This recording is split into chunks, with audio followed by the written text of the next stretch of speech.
नमस्कार दोस्तों, मैं मनोज कुमार वीआरबी एजुकेशन पे आपका हार्दिक स्वागत करता हूं। दोस्तों, हम रीजनिंग में एनालॉजी पढ़ रहे थे। एनालॉजी में हमने अल्फ़ाबेट एनालॉजी पढ़ी थी, 2 क्लास हुई हैं उसकी।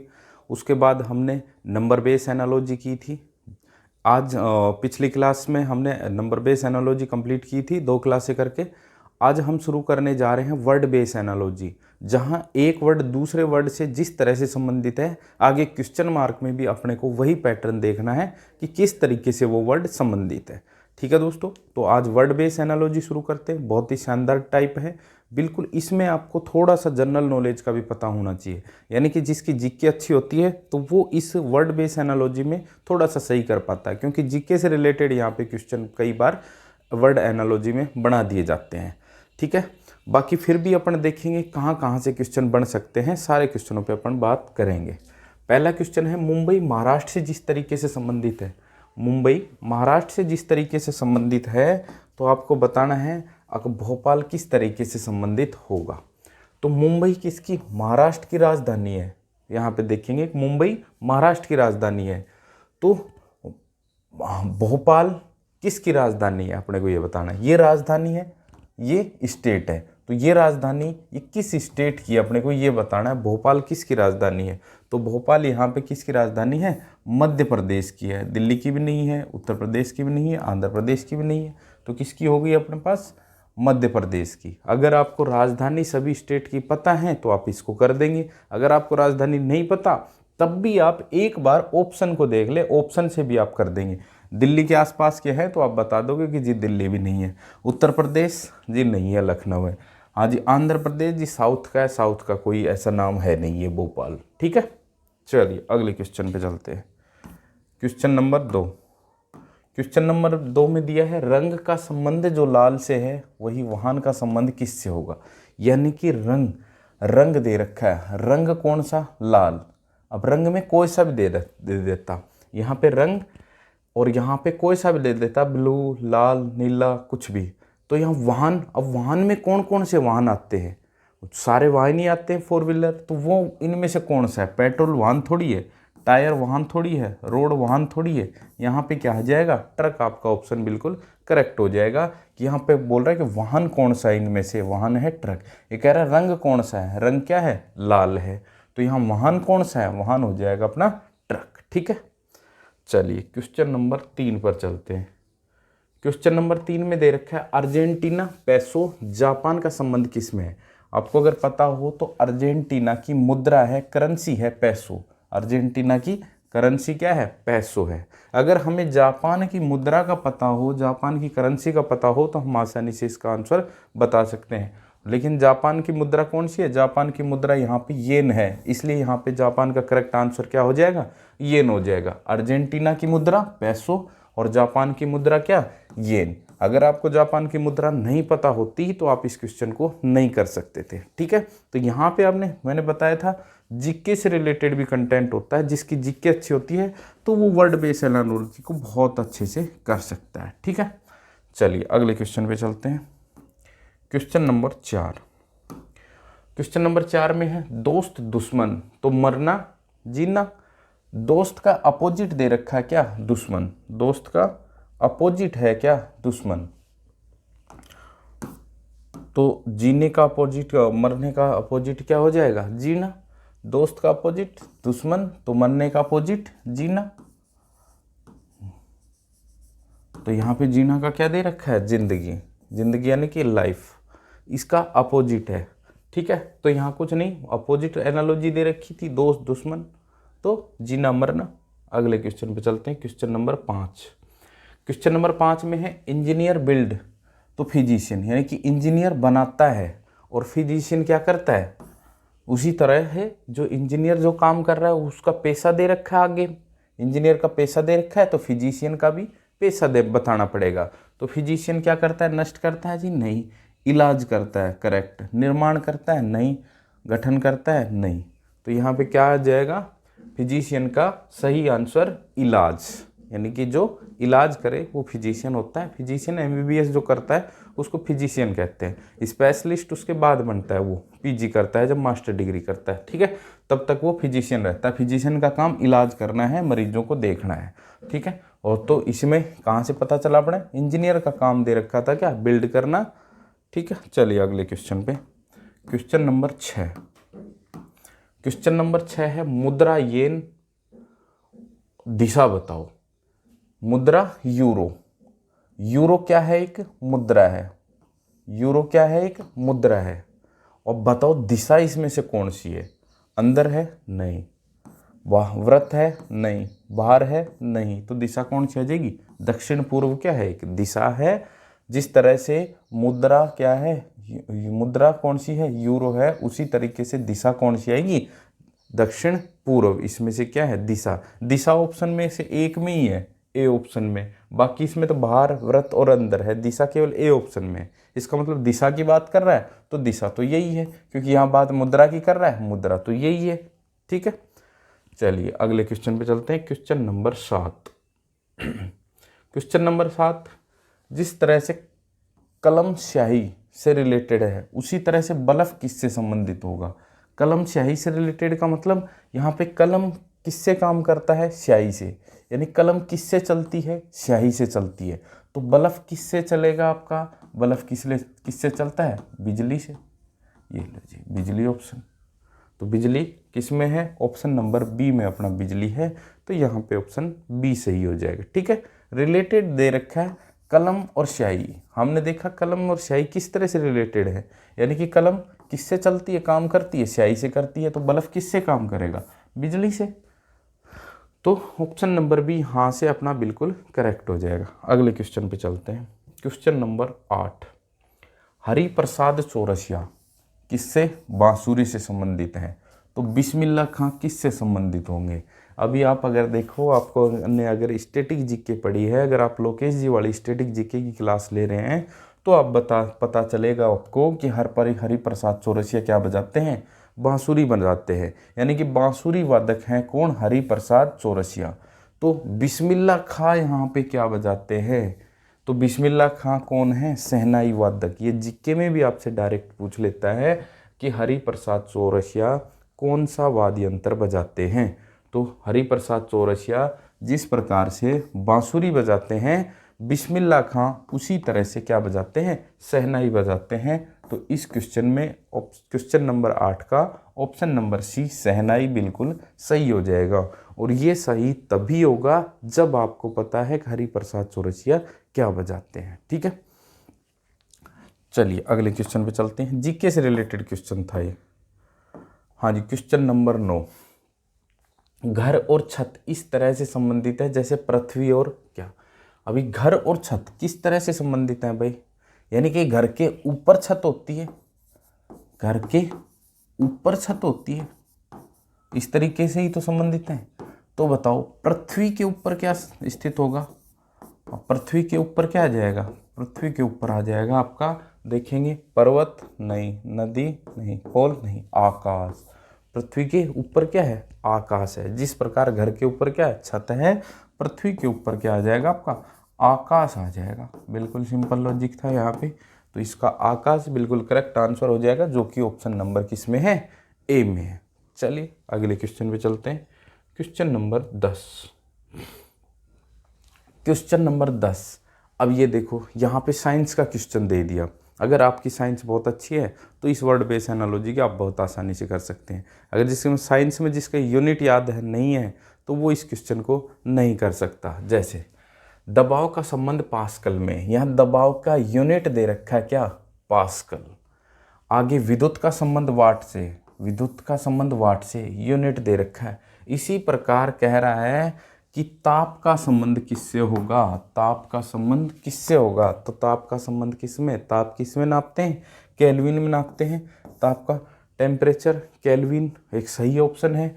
ओम वोल्ट छड़ ये तो नहीं है, तो ये तो क्या हो जाएंगे, गलत हो जाएंगे। तो ऑप्शन नंबर सी आपका केल्विन बिल्कुल सही हो जाएगा, जो कि ताप से रिलेटेड है, ठीक है। यहाँ दबाव पास्कल में नापा जाता है, यहाँ विद्युत का संबंध वाट से है, इसकी यूनिट में ही आता है, विद्युत में ही आता है, वोट।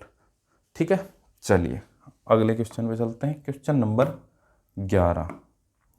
भाई 11 क्वेश्चन, समाचार पत्र का संबंध सामान्य पाठक से है, इसी प्रकार व्यवसायिक पत्रिका का संबंध किससे होगा? Newspaper is related to general reader. ठीक है, general reader in the same way professional journal is related to, यानी प्रोफेशनल जर्नल किससे रिलेटेड होगा? जो व्यवसायिक पत्रिका है वो किससे रिलेटेड होगी?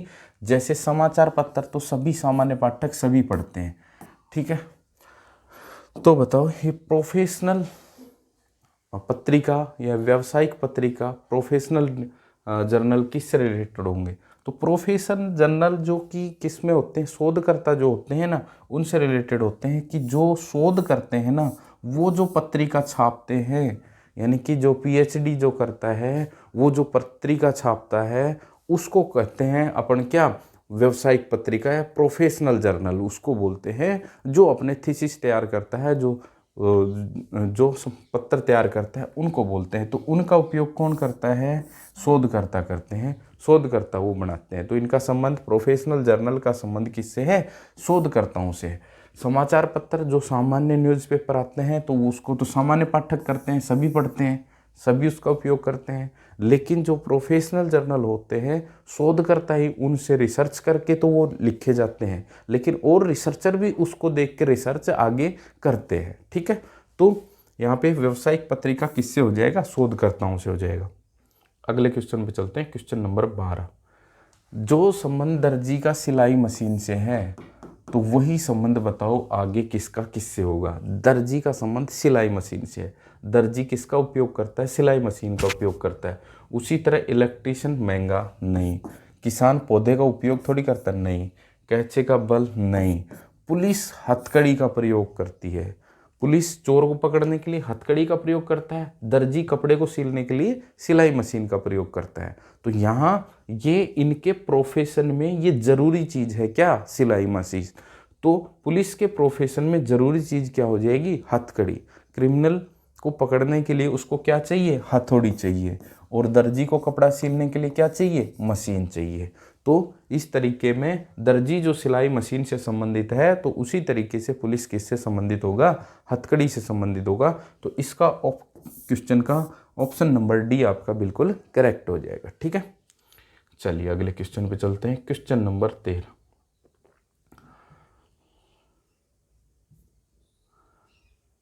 हाँ जी, जिस तरीके से पुलिस का काम सुरक्षा करना है उसी तरह किसका काम क्या करना है अपने को ये देखना है। यहाँ पे पुलिस दे रखा है सुरक्षा, इसका मतलब पुलिस क्या करती है? सुरक्षा करती है। तो आते हैं, टीचर क्लास करता है? नहीं। राजा? नहीं। चोर जेल करता है? नहीं। मंत्री क्या करता है? यहाँ पे शासन करता है। मंत्री शासन करता है, यानी कि जिस प्रभार का वो मंत्री है तो वो वहाँ पे शासन करेगा या राज करेगा। भाई जिसका पास परिवहन मंत्रालय है तो परिवहन का सारे काम काज किसको करने पड़ेंगे? परिवहन मंत्री को। तो अभी के टाइम में जो पुलिस का काम जिस तरह से सुरक्षा करना है उसी तरह मंत्री का काम एक शासन करने का होता है। वो प्रशासकों को दिशा निर्देश देता है कौन सा काम किस तरीके से करना है। ठीक है, तो यहाँ इसमें करेक्ट आंसर हो जाएगा आपका मंत्री का संबंध किससे? शासन में। थोड़ा थोड़ा ठीक राजा राज का भी है, लेकिन कई बार रीजनिंग में ऑप्शन में जो आपको बेटर लगेगा ना वो करना है। आप ये नहीं कह सकते कि नहीं हो सकता। अगर यहाँ पे ये मंत्री और शासन वाला ऑप्शन नहीं होता ना तो आपका ऑप्शन नंबर सी राजा राज का क्या हो जाता? सही हो जाता। तो अपने को जो 2 ऑप्शन 3 ऑप्शन जो दिए हैं अपने को बेटर चुनना है उसमें से, यानी किस में ज़्यादा सटीकता है। ठीक है, आपको कई बार यहाँ पे क्या ऑप्शन ये लगेगा ये भी ठीक है, लगेगा ये भी ठीक है, लेकिन अपने को बेटर देखना है। ठीक है, जो सबसे ज़्यादा ठीक लगे। चलिए अगले क्वेश्चन पे चलते हैं। Question number 14। क्वेश्चन नंबर, सुस्ती सतर्कता। सुस्ती मतलब आलस्य, सतर्क मतलब एक्टिव। एक तो ये सुस्त पड़ा हुआ है और उसका अपोजिट दे रखा है क्या? सतर्क, यानी कि एक्टिव। ये लेजी, इंग्लिश में कह सकते हैं लेजी और एक्टिव। तो यहाँ कोमल सॉफ्ट, ठीक है, इस कोमल का मतलब सॉफ्ट। तो सॉफ्ट का अपोजिट क्या होगा? हार्ड, कठोर, क्या हो जाएगा, कठोर। देखते हैं ऑप्शन में है कि नहीं कठोर। भाई नष्ट करना नहीं, दयालु नहीं, कष्टप्रद नहीं, कठोर आपका ऑप्शन नंबर डी बिल्कुल सही हो जाएगा। यहाँ पे सुस्ती लेजी का अपोजिट एक्टिव दे रखा है, सतर्कता दे रखा है। उसी तरह कोमल जो सॉफ्ट है उसका अपोजिट क्या हो जाएगा आपका, कठोर हो जाएगा। तो कठोर ऑप्शन नंबर डी आपका बिल्कुल करेक्ट हो जाएगा। ठीक है, चलिए अगले क्वेश्चन पे चलते हैं। क्वेश्चन नंबर 15, ठीक करें तोड़ें, यानी कि जो संबंध ठीक करना है को तोड़ने से है। फिर वही अपने पास अपोजिट आ गए यहाँ पे ठीक कर रहा है, उसका अपोजिट यानी कि उसको बिगाड़ रहा है, तोड़ रहा है। तो इसमें ही अपोजिट क्रोध को रोध करना तो सेम हो गया, शुरू करना दोनों सेम हो गया। आलसी जड़, मीठा और कड़वा, मीठा और उसका अपोजिट क्या हो जाएगा, कड़वा। सीधा देखते ही लग रहा है कि मीठा और कड़वा इसका ऑप्शन हो सकता है। ठीक है, हो सकता नहीं है क्या, ऑप्शन नंबर बी। जिस तरीके से ठीक करने का अपोजिट बिगाड़ना होता है, तोड़ना होता है, उसी तरह से मीठा का अपोजिट क्या होता है, कड़वा होता है। तो यहाँ आपका ऑप्शन नंबर बी बिल्कुल करेक्ट हो जाएगा। ठीक है, क्वेश्चन नंबर 16 पे आते हैं। टेलीस्कोप दूर की वस्तुएं देखने के लिए किया जाता है, माइक्रोस्कोप का उपयोग किस में किया जाएगा। भाई टेलीस्कोप यानी कि जो दूरबीन होती है उसका उपयोग हम किस में करते हैं, उसका उपयोग करते हैं अपन बहुत दूर की चीज़ को देखने के लिए, यानी 5 किलोमीटर की चीज़ को। देखा होगा उत्तराखंड से आपको चाइना दिखाते हैं, ठीक है, वो पर्वत दिखाते हैं चाइना के, कैलाश पर्वत दिखाते हैं उत्तराखंड में। तो वो किसका प्रयोग करते हैं, दूरदर्शी का प्रयोग करते हैं, टेलीस्कोप का प्रयोग करते हैं। उस टेलीस्कोप को क्या बोलते हैं, दूरदर्शी, यानी दूरबीन का प्रयोग करते हैं। दूरबीन का प्रयोग ब्रह्मांड की जो ग्रह हैं उनको भी देखने के लिए। जो अभी सैमसंग का गैलेक्सी फ़ोन आ रहा है वो कहता है कि आप चांद की फ़ोटो ले लेता है, तो वो एक तरीके से दूरबीन का जो जूमिंग पावर जिसमें होती है उसको दूरबीन बोलते हैं। लेकिन उसमें ही एक होता है माइक्रोस्कोप। माइक्रोस्कोप आपने देखा होगा जो लैब में लगा के छोटी छोटी चीज़ों को देखते हैं ना, यानी कि टेलीस्कोप देखा जाता है बिल्कुल छोटी छोटी, यानी कि माइक्रो चीज़ों को देखा जाता है। ठीक है, माइक्रोस्कोप का मतलब माइक्रो मतलब छोटा से छोटा पार्टिकल, उसको देखने के लिए। तो इसका मतलब माइक्रोस्कोप का उपयोग किस में किया जाता है, सूक्ष्म वस्तुओं को देखने के लिए, यानी कि जो बहुत ही छोटी वस्तुएं होती हैं उनको देखने के लिए अपना माइक्रोस्कोप का प्रयोग किया जाता है। लेकिन और दूर की वस्तुएं देखने के लिए अपने किसका प्रयोग किया जाता है, टेलीस्कोप का प्रयोग किया जाता है। बात समझ में आएगी। यहाँ पे आपके पास टेलीस्कोप और दूरबीन दोनों में अंतर देखना चाह रहा है, क्या आपको पता है। मैंने बताया दूरबीन दूर की वस्तुओं को देखने के लिए और माइक्रोस्कोप सूक्ष्म वस्तुओं को देखने के लिए जो छोटी हैं। जैसे जो दही में बैक्टीरिया है वो नॉर्मल आंखों से नहीं दिखाई देता है, हेल्थ के लिए अच्छा होता है, लेकिन वो दिखाई थोड़ी देता है जब अपना दही खाते हैं। लेकिन जब आप उसको दूरबीन से देखोगे तो वो सूक्ष्म होते हैं बहुत, तब वो आपको ऐसे ऐसे घूमते नजर आएंगे। ठीक है, तो यहाँ पे आपका माइक्रोस्कोप किससे रिलेटेड हो गया, सूक्ष्म वस्तुओं से। तो इसका करेक्ट आंसर हो जाएगा बी ऑप्शन। चलिए क्वेश्चन नंबर 17 पे चलते हैं। क्वेश्चन नंबर 17 में दे उधार देना उधार लेना, अपोजिट है उधार देना उधार लेना। तो इसी तरीके से अपन ऑप्शन में देखेंगे, अपोजिट जो करेक्ट होगा वही अपना आंसर हो जाएगा। सुखी और हर्षित दोनों ही की बात है, दोनों ही खुशी के संकेत हैं। कठोर सख्त ये सही है, कठोर सख्त ये भी एक जैसे ही हैं, कठोर भी और सख्त भी दोनों भी एक ही बात है, कठोर भी और सख्त भी।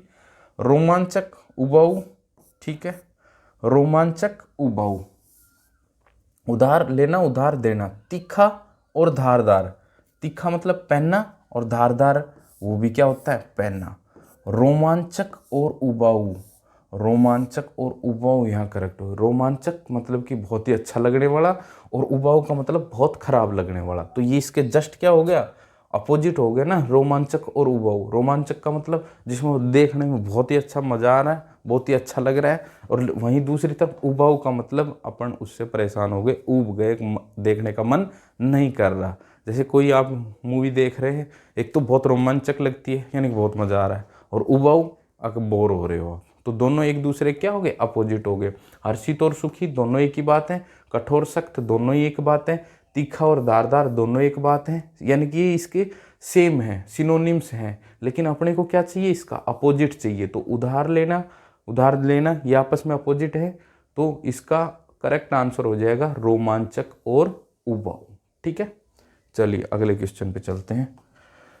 क्वेश्चन नंबर 18, बिल्कुल सिंपल। लाभ हानि का संबंध जो है, जो व्यय खर्च करने से किस में आएगा, बचत में आएगा, यानी कि आय में आएगा। आय कहाँ है आपका, ऑप्शन नंबर सी। हानि लाभ एक दूसरे का अपोजिट है, व्यय मतलब खर्च करना, आय मतलब कमाना। यहाँ पे आ जाएगा ऑप्शन नंबर सी आपका आय, बिल्कुल करेक्ट। क्योंकि आय क्या है, वो कमा रहा है, व्यय वो क्या कर रहा है, खर्च कर रहा है। तो ये दूसरे के अपोजिट हो गए। क्यों हमें अपोजिट देखना है, क्योंकि यहाँ लाभ हानि में अपोजिट का संबंध है, लाभ करा रहा है और फिर हानि हो रही है उसको। ठीक है, व्यय खर्च करना, तो ये तो समान हो जाएगा, व्यय कर नहीं, ये भी खर्च हो जाएगा। कामना, ये तो अब ये बिल्कुल ही अलग वर्ड है, कमाना अलग होता है, कामना है, तो इसलिए ये नहीं है। आय, व्यय आय, खर्च करना कमाना। ठीक है, ये आप ये मत सोचना कि ये कमाना है, ये कामना है, इसलिए गलत है। कई बार रीजनिंग में इस तरीके से भी अपने बहुत सारे क्वेश्चन गलत हो जाते हैं। आपने देखा व्यय खर्च करना कमाना, तो आपको ये कमाना ही लगेगा, लेकिन ये कमाना नहीं है, ये कामना है, इसलिए गलत है। लेकिन व्यय का बिल्कुल अपोजिट क्या हो जाएगा, आपका आय हो जाएगा, जो कि आपका बिल्कुल करेक्ट है। ठीक है, चलिए क्वेश्चन नंबर 19 पे चलते हैं। Pitch cricket, court badminton, ring किस में, यहाँ खेल है और उससे संबंध है। पिच किस में होती है जी, क्रिकेट में होती है। कोर्ट बैडमिंटन कोर्ट होता है, तो कोर्ट किस में होता है, बैडमिंटन में होता है। तो रिंग किस में होती है, रिंग होती है किस में, मुक्केबाजी में। मुक्केबाजी जिसमें होती है, चारों तरफ रस्से लगे होते हैं, तो उस अखाड़े को क्या कहते हैं, उसको रिंग बोलते हैं। तो ये किस में होता है, मुक्केबाजी में। क्रिकेट किस पे खेला जाता है, पिच पे खेला जाता है, जो दोनों स्टंप के बीच में जो दौड़ने का स्थान होता है उसको बोलते हैं पिच। तो ठीक है, क्रिकेट पिच पे खेला जाता है, बैडमिंटन कोर्ट में खेला जाता है, तो रिंग में क्या खेला जाएगा, मुक्केबाजी। ऑप्शन नंबर बी मुक्केबाजी आपका बिल्कुल करेक्ट आंसर हो गया। ठीक है, क्वेश्चन नंबर 20 पे चलते हैं। दमा का संबंध फेफड़ों से है, फेफड़ों में है। दमा कहाँ होती है, फेफड़ों में होती है। गठिया का संबंध हड्डियों से, ये हड्डियों का रोग है। नेत्र श्लेष्मा रोग, ये नेत्र से ही आ रहा है कि आंखों से संबंधित है, तो यहाँ पे क्या हो जाएगा, ए ऑप्शन आंख बिल्कुल करेक्ट हो जाएगा। नेत्र श्लेष्मा शोध किससे संबंधित है, ये आंखों से। गठिया हड्डियों से है, दमा किससे है, फेफड़ों से।